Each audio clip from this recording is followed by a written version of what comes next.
Kisu stepped out of her apartment into the crisp morning air of New Seoul Space Colony. The artificial sunlight was just beginning to brighten the biodome, casting long shadows across the neatly arranged housing units. She tugged gently on the leash as her small white dog, Bori, sniffed eagerly at the synthetic grass. "Come on, Bori. Let's make this quick," Kisu said, tucking a strand of black hair behind her ear. The neighborhood was quiet at this early hour. Most residents, human and alien alike, were still asleep. This was exactly why Kai-Su preferred morning walks. As a new arrival to the colony, she found the diverse mix of species fascinating, but sometimes overwhelming. 3 months into her job as a cultural liaison officer, she was still adjusting to life among the stars. Bori trotted happily beside her until they reached a small park area. The dog circled twice before squatting. Kisu sighed and pulled a biodegradable bag from her pocket. "Every morning, like clockwork," she muttered, bending down to clean up after her pet. With the waste securely bagged, Kisu looked around for a disposal unit. The nearest one was in front of a sleek, blue-tinted house, the home of her neighbor, Mr. Hanbin, a member of the Nuri species. Kisu had only seen him a few times, his tall blue figure always moving with precise, careful movements. She approached the disposal unit, pressed the pedal with her foot, and dropped the bag inside. The unit made a soft hissing sound as it began its disinfection cycle. "What are you doing?" The sharp voice startled Kai-Su. She turned to see Hanbin standing at his doorway, his large iridescent eyes wide with what looked like shock or outrage.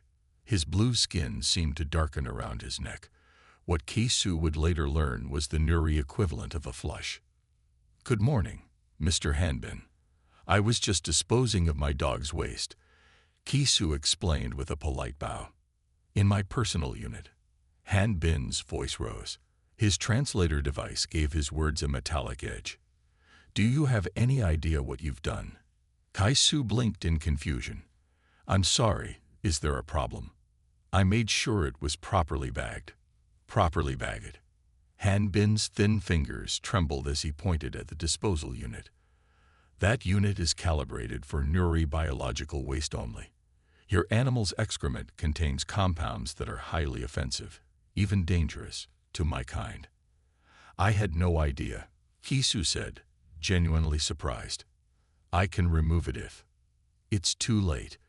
The unit has already processed it. The contamination is complete." Hanbin's breathing quickened. "This is a serious violation of both cultural and health protocols." Kai-Su felt her face grow hot with embarrassment. "I sincerely apologize. I'm new here and didn't realize." "Ignorance is not an excuse," Hanbin cut her off. "I will be filing a formal complaint with the Colonial Administration. This cannot go unaddressed." Before Kisu could respond, Hanbin retreated into his house, the door sliding shut with a definitive hiss. Kai-Su stood frozen, Bori whining softly at her feet. What had just happened? Surely this was an overreaction. It was just a trash can, after all. 2 hours later, Kisu's communication device chimed with an official notification. Her hand shook as she read the message on the screen. "Note to IC of Lily JL action. Resident Hanbin of the Nuri species has filed suit against human resident Kisu for violation of Interspecies Waste Management Treaty, Section 7.3. Allegations include unauthorized disposal of biohazardous material, contamination of private property, and willful disregard of Nuri cultural practices. Initial hearing scheduled for tomorrow at 900 hours, Colonial Administration Center." Kai-Su sank into her chair, the device slipping from her fingers. "A lawsuit? Over dog poop?" she whispered to Bori, who tilted his head in confusion. Her device chimed again.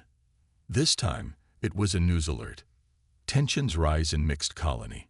Human Nuri waste disposal incident sparks debate. Kai-Su groaned. Somehow, her minor mistake had already made the news. She had come to the colony to build bridges between species, not become the center of an interstellar incident. As the day progressed, More messages arrived. Her supervisor wanted an explanation. Her few human friends sent confused support. And finally, a notification that she had been assigned a legal representative. A program named Leon 7. "What have we gotten ourselves into, Bori?" Kisu asked, scratching her dog behind the ears. The animal responded by licking her hand, blissfully unaware that his morning business had just created an interstellar diplomatic crisis. Kisu sat nervously in the small waiting room of the Colonial Legal Center. The chairs were designed to accommodate various species, making her human seat uncomfortably high. Her legal representative, Leon 7, projected as a hologram beside her, scrolling through case files at an impossible speed. "The situation is more complex than it appears," Leon 7 said, its voice calm and measured. "This isn't just about improper waste disposal. It has to be a misunderstanding," Kisu insisted. "I put dog waste in a trash can. How is that worthy of a lawsuit?"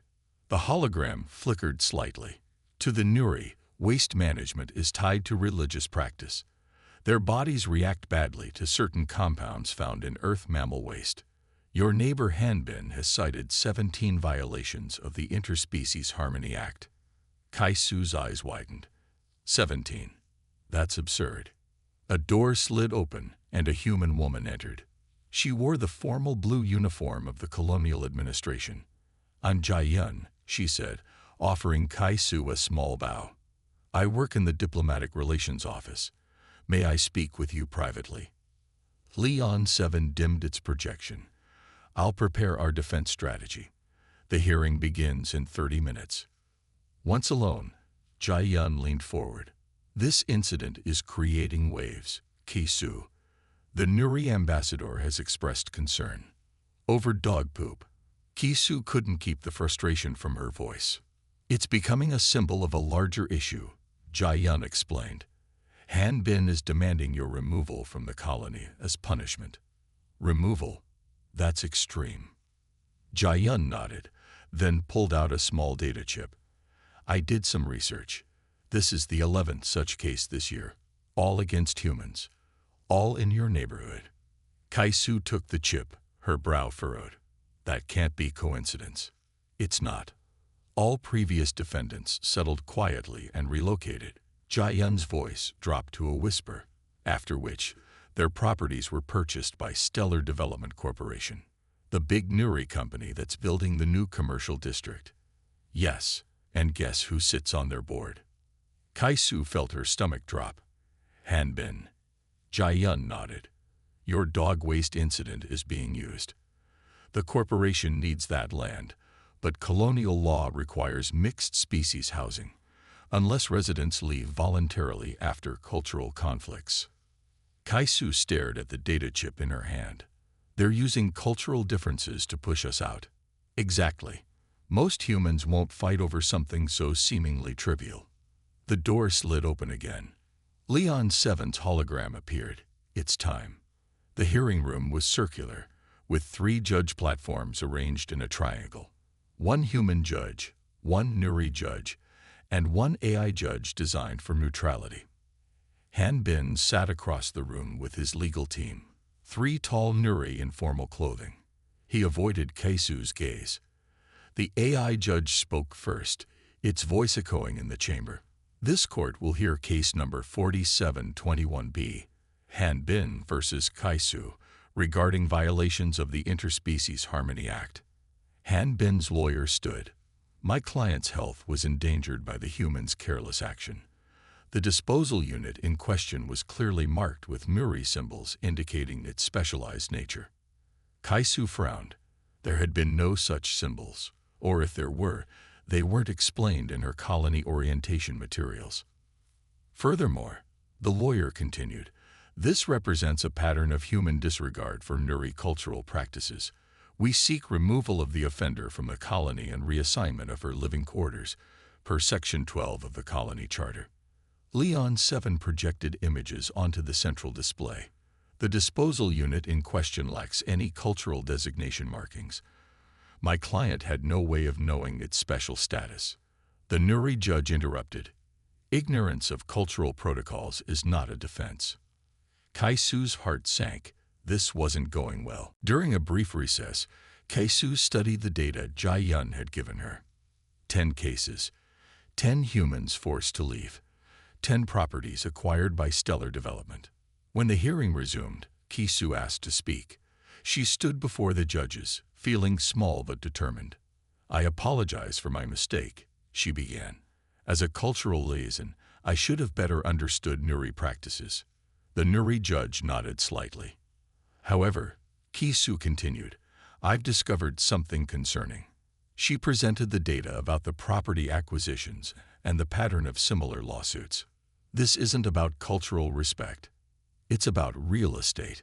The room erupted in murmurs. Han Bin shifted uncomfortably in his seat.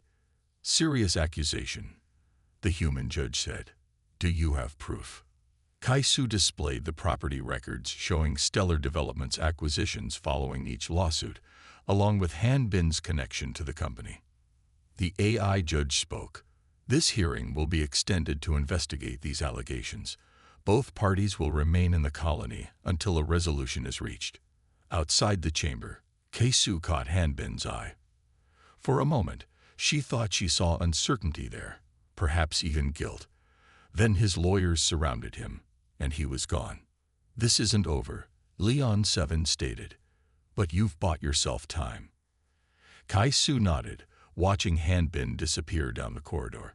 "Time to find out what's really going on in our neighborhood." Kai-Su's apartment glowed with the blue light of multiple screens. For 3 days straight, she had been researching Nuri culture, biology, and waste management practices. Her small living room was cluttered with empty food containers. Bori lay curled at her feet, occasionally looking up with concerned eyes. "This is fascinating," Kai-Su muttered as she read. Nuri waste disposal as sacred practice, originating from their home planet's limited resources. Ritual purification of waste receptacles. She rubbed her tired eyes. The more she learned, the more she understood Han Bin's reaction, even if the lawsuits still seemed extreme. The Nuri had evolved on a world with highly caustic natural elements. Their bodies processed these elements, but Earth mammal waste contained bacteria that could trigger severe allergic reactions in their respiratory systems. So it wasn't just cultural shock, Kai-Su told Bori. He was actually worried about getting sick. Her door chimes sounded, startling her. It was late, nearly midnight by colony time. She approached cautiously. "Who is it?" she called. "My name is Minji," came a soft voice. "I am Nuri. We need to talk." Kai-Su hesitated, then opened the door. A female Nuri stood in the hallway. She was elderly by their standards. Her blue skin faded to a pale azure, with white markings around her eyes. "May I come in?" Minji asked. Once inside, the elderly Nuri looked around with curiosity. "I haven't been in a human home for many years," she said. "I lived on Earth for 30 years before returning to the colonies." "You lived among humans?" Kai-Su asked, offering her a seat. Minji nodded. "I was a cultural exchange professor at Seoul University. I taught Nuri language and customs. Then you understand both sides of this situation." "I do." Minji's large eyes blinked slowly. "The reaction to your mistake was genuine. Dog waste truly does cause distress to our people, but the lawsuit is something else." Minji explained that she had watched similar cases unfold throughout the colony. The development company seeks this land because it sits on the junction of 2 major transit lines. Very valuable. "But why not just offer to buy us out fairly?" Kai-Su asked. "The colonial charter requires mixed species habitation. At least 30% of all neighborhoods must maintain diversity." Minji's thin fingers tapped against her knee. "Unless residents leave voluntarily after cultural conflicts. They're exploiting cultural differences to circumvent the law," Kai-Su said, her voice flat with realization. "Precisely. And few humans will fight over something as seemingly trivial as dog waste disposal." The next morning, Kai-Su ventured into the Central Market District, a bustling area where all species in the colony came to trade. She had a plan, but she needed help. She found what she was looking for in a small laboratory shop run by a human biochemist, Dr. Minho. "You want to neutralize dog waste compounds that affect neurophysiology," he repeated after she explained her idea. Yes, it could solve this specific problem. At least, the scientist thought for a moment. It's possible. Neurosensitivity is primarily to a specific enzyme in mammalian waste. We could create a bag that contains a neutralizing agent. As they discussed the science, Kisu noticed a group of Nuri watching them from across the market. They weren't being subtle about their interest. "Those are Hanbin's lawyers," Dr. Minho said quietly. "They've been asking questions about you around the market." "Let them watch," Kisu replied. "Maybe they'll learn something about human adaptability." Later that day, Kisu visited the colony's historical archive. She wanted to understand more about the Nuri-human accords that formed the basis of the colony's laws.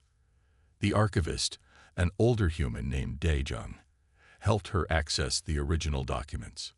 "The accords were created with good intentions," Daejung explained, "but they're often manipulated by those with power." Kaisu found what she was looking for, a section on cultural adaptation and accommodation. It stated clearly that both species were expected to make reasonable adjustments to facilitate peaceful coexistence. "This could help my case," she said. As she left the archive, Kisu noticed Hanbin himself standing near the exit. This was the first time she'd seen him outside the hearing room. She approached him directly. "Hello, neighbor." Hanbin seemed startled by her directness. "I should not be speaking with you during legal proceedings. I just want to ask one question," Kisu said. "Is this really about dog waste, or is it about Stellar Development's plans for our neighborhood?" Hanbin's blue skin darkened around his neck, the Nuri equivalent of a blush. "It's more complicated than you understand." "Then help me understand," Kisu urged, "because I've been learning about Nuri culture, and I don't believe your people are naturally this intolerant." Hanbin looked around nervously. "I cannot discuss this here." "Then where?" "The old observation deck. Tomorrow, early morning." He moved past her quickly, his long robes brushing against the floor. Kaisu watched him go, feeling a mix of hope and apprehension. Tomorrow might bring answers, or more complications. The arbitration hall hummed with tension. Kisu sat beside Leon Seven's holographic form, watching as various colony officials and curious onlookers filled the public viewing area. News of the dog poop lawsuit had spread throughout the colony, transforming a simple misunderstanding into a symbol of human-Nuri relations. Hanbin entered with his legal team. He looked tired, his blue skin slightly paler than usual. Their eyes met briefly, and Kisu thought she detected something like regret in his gaze.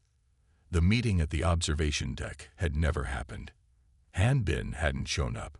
Kisu had waited for an hour before accepting that he had changed his mind. The three judges entered, one human, one Nuri, and one AI arbiter. The room fell silent. "This court resumes the case of Hanbin versus Kaisu," announced the AI judge, its neutral voice echoing in the chamber. "We will hear final arguments today." Hanbin's chief lawyer, a tall Nuri named Du-jin, rose first. His movements were graceful but stiff, typical of Nuri formality. "Distinguished judges, this case represents more than a single incident," Du-jin began. "It highlights a pattern of human disregard for Nuri biological and cultural needs." Du-jin displayed images of the waste disposal unit, enhanced to show microscopic traces of canine bacteria. These compounds cause severe reactions in neurophysiology. The defendant's action was not merely offensive, it was dangerous. Kaisu listened as Du-jin detailed other incidents of cultural friction in the colony. According to him, humans consistently violated Nuri practices out of carelessness or disrespect. The colonial charter allows for the removal of residents who demonstrate inability to adapt to multi-species living, Du-jin concluded. We ask for the defendant's relocation for the safety and harmony of the community. When Leon 7 rose to speak, its holographic form expanded slightly, capturing the room's attention. The defense acknowledges Kai-Su's mistake. The AI attorney began.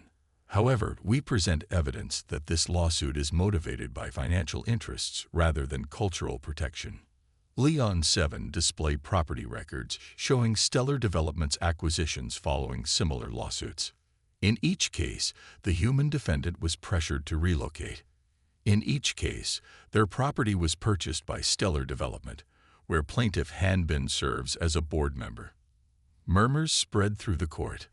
The Nuri judge leaned forward. These accusations are serious. Do you have proof of direct connection? We do, Leon 7 replied, projecting financial records. Stellar Development has allocated substantial bonuses to board members for each property acquisition in this district. Hanbin shifted uncomfortably in his seat. The human judge spoke next. This contextualizes the dispute, but does not address the original violation. Did the defendant improperly dispose of waste in a manner harmful to Nuri residents? Yes, Kisu said, standing unexpectedly. I did make that mistake. Leon 7 turned to her in surprise. But I request permission to demonstrate a solution. Kisu continued. The AI judge considered. Proceed. Kaisu approached the center of the room, carrying a small box. From it, she removed what looked like an ordinary waste bag. Working with Dr. Minho, a biochemist in the colony, I've developed this, she explained. It contains enzymes that neutralize the compounds harmful to Nuri physiology. She activated a small testing device that analyzed the bag's contents. This shows zero trace of the problematic bacteria after treatment. An interesting development, the Nuri judge noted, but it does not erase the original offense. Kaisu nodded. I'm not trying to escape responsibility. I'm demonstrating human adaptability, our willingness to find solutions rather than continue conflicts. She turned to face Hanbin directly. I've spent the past week learning about Nuri waste management traditions. I now understand why my action caused distress, but I've also discovered how your development company has exploited these cultural differences. The room fell silent. All eyes turned to Hanbin. After a long pause, Hanbin stood. I request permission to address the court. The judges nodded in unison. The plaintiff's concerns about waste contamination were genuine. Hanbin began, his voice quiet but clear. However, I must acknowledge that Stellar Development has encouraged these lawsuits for financial gain. Gasps spread through the room. Hanbin's legal team looked stunned. Our company discovered a loophole in the colonial charter, Hanbin continued. We have been exploiting cultural differences rather than working to resolve them. This was wrong. Kaisu could hardly believe what she was hearing. She caught Minji's eye in the audience. The elderly Nuri woman smiled slightly and nodded. The AI judge spoke. In light of these revelations, this court will recess to consider its ruling. All parties will remain available. Outside the courtroom, Kaisu found herself face to face with Hanbin. Why did you tell the truth? She asked. Hanbin's large eyes blinked slowly. Your solution showed me another path. Our development plans could have included accommodation for both species. Instead, we chose deception. It's not too late to change approach, Kisu suggested. Perhaps not. Hanbin agreed. The old Nuri saying applies. Better to build a bridge than claim the whole river. For the first time since their conflict began, they shared a moment of understanding. In the quiet aftermath of their tumultuous journey, Elena and Marcus sat together in the small coastal cottage, the weight of their shared adventure settling around them like a gentle mist. The sun dipped low on the horizon, casting long shadows across the weathered wooden floor. Their hands intertwined. Elena traced the scars on Marcus's palm, physical reminders of the incredible challenges they had overcome. The ancient artifact they had discovered, a small crystal medallion that held secrets of an forgotten civilization, now rested in a simple wooden box on the nearby table. The past weeks had been a blur of dangerous encounters, unexpected alliances, and moments that defied explanation. They had traveled through treacherous mountain passes, navigated hidden underground tunnels, and faced opponents who would stop at nothing to claim the medallion's power. Marcus looked out the window, his eyes reflecting a mixture of relief and lingering tension. "We made it," he whispered, more to himself than to Elena. She understood the complexity of that simple statement. They had survived when many would have failed. The medallion itself seemed to pulse with a soft, almost imperceptible light. Its history was complex, dating back to a civilization that existed long before modern records could trace. Researchers would spend years trying to understand its true significance, but for Elena and Marcus, it represented something more personal, a testament to their resilience and unexpected connection. Their journey had begun as a professional collaboration. She, a historian with a reputation for meticulous research, and he, an explorer with an uncanny ability to find what others could not. What started as a carefully planned expedition had transformed into something much deeper, a shared experience that bound them together more closely than either could have imagined. The coastal cottage provided a stark contrast to the intense environments they had recently navigated. Here, the sound of gentle waves replaced the dangerous whispers of hidden enemies. Here, they could finally breathe. Elena prepared tea, her movements careful and deliberate. Each cup told a story. Marcus's with a small chip from their desert crossing, hers with a faint stain from a rainy night in the mountains. These were not flaws, but memories made tangible. "What happens now?" Marcus asked, accepting the steaming cup. Elena smiled, a complex expression that held both uncertainty and hope. "We document. We protect. We ensure this artifact doesn't fall into the wrong hands." Their victory was not just about the medallion. It was about preserving history, protecting knowledge that could potentially change everything humans understood about their past. The artifact represented more than an archaeological find. It was a bridge between forgotten worlds and current understanding. Outside, the ocean continued its timeless rhythm. Waves crashed against rocks, telling stories older than human memory. The cottage stood as a quiet witness to their extraordinary journey, its walls holding the echoes of their adventure. As night approached, they knew their story was far from over. The medallion would require careful study, and there would be others who would seek to uncover its secrets. But for now, they had each other. They had survived. Marcus pulled a worn blanket around Elena's shoulders, a gesture of protection that spoke volumes. They had faced dangers that would have broken lesser partnerships, yet here they were, together, alive, and holding a piece of history that few would ever understand. The crystal medallion caught the last rays of sunset, its surface shimmering with promises of untold stories. It waited, patient and mysterious, ready to reveal its secrets when the time was right. In this moment, Elena and Marcus were more than researchers or explorers. They were guardians of a narrative that stretched across centuries, holding a fragment of human history in their hands.